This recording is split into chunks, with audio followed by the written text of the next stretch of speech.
Si vous nous regardez, bienvenue dans le JT du soir de France Télévisions. Voici les titres du 23h. Enfin, on prendra l'air dans les Alpes grâce à notre partenaire, le magazine Oui Demain, et un Français qui ausculte le massif, son air pur et ses glaciers. Muni de capteurs, il calcule instantanément la pollution de l'air. Nicolas Plein a quitté ses montagnes pour le plateau du 23h.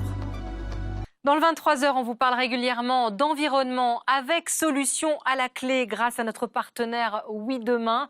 Ce soir, un Français, Nicolas Plein, qui, lassé de l'inaction politique, a décidé de passer à l'action écologique et citoyenne. Vous vous préoccupez de la montagne, Nicolas Plein. Bonsoir, et vous posez cette question. L'air des Alpes, vous avez travaillé, expérimenté, est-il si pur? Alors, vous avez la réponse c'est...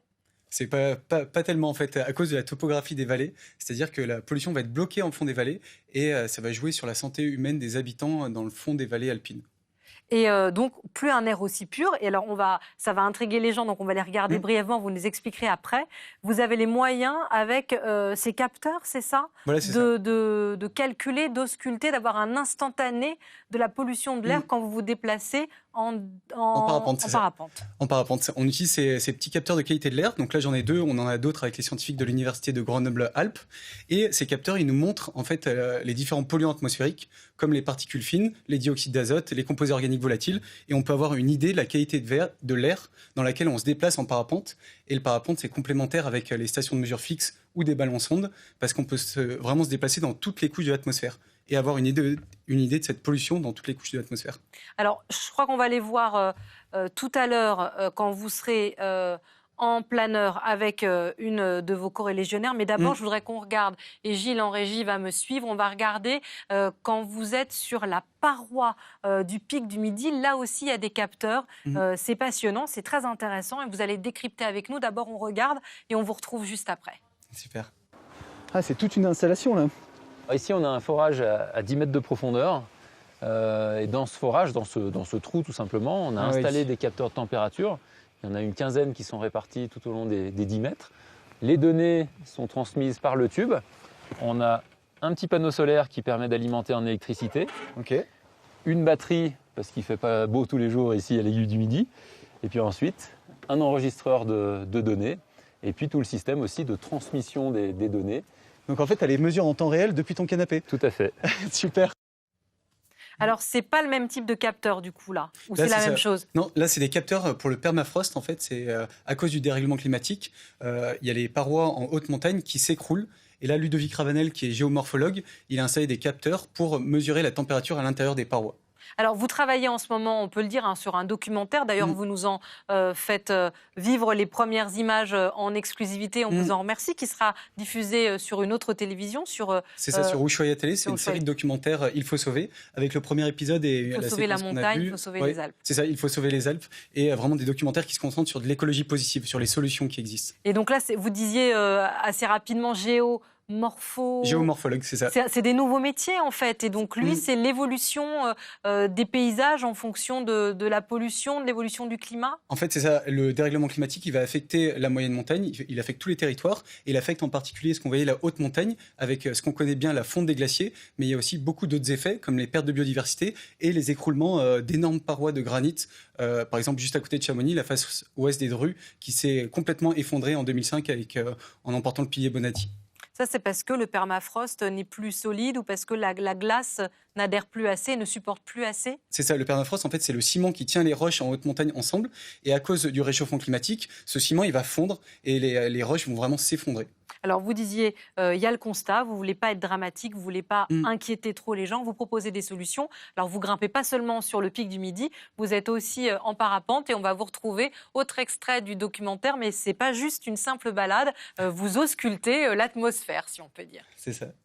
Au lieu d'avoir des stations fixes qui sont soit au sol, soit en montagne, ici on peut traverser toutes les altitudes et puis mesurer les changements de concentration. C'est ça, et donc tu as ce capteur-là qui est un capteur qui est assez fin, qui est utilisé par les scientifiques de l'université de Grenoble, avec une pompe et le tuyau ici.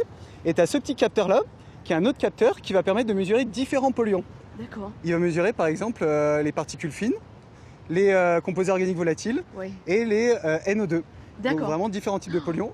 Donc je vais te le donner et je vais essayer de faire une petite mesure. En fait là j'ai lancé un appareil de mesure. D'accord, très bien. Depuis tout à l'heure et je vais regarder sur mon application quelle a été la pollution de l'air quand on descend en fait petit à petit. Ouais. En fait là ce que je vois sur mon application qui est connectée à ce capteur Plume Lab, c'est que en fait depuis tout à l'heure il y a la pollution qui a vraiment évolué. Donc on a décollé à plus de 1000 mètres d'altitude. Et là en descendant on va atterrir à 200 mètres d'altitude. Et là on voit que depuis 5 minutes, donc on est descendu à peu près de 500 mètres d'altitude. Là les particules fines ont augmenté de façon incroyable. Tu vois sur ça augmente, ça augmente de plus en plus. Donc ça c'est ce sur quoi vous travaillez en ce moment. On va regarder parce qu'on a préparé, on a compilé les mesures que vous décrivez dans le magazine Oui Demain.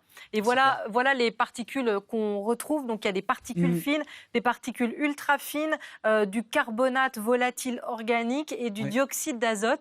Et ça s'intensifie. Vous le décrivez quand on arrive vers Grenoble, il y a un nuage de plus en plus dense et c'est ce qu'on respire en fait. Ouais, voilà, en fait, c'est dans ces vallées alpines, il y a vraiment comme si c'était une marmite avec un couvercle au-dessus et les polluants sont concentrés dans une toute petite couche de l'atmosphère. Et c'est ça qui va faire qu'on va avoir plein d'effets néfastes sur la santé humaine, c'est qu'on habite où il y a tous ces polluants atmosphériques.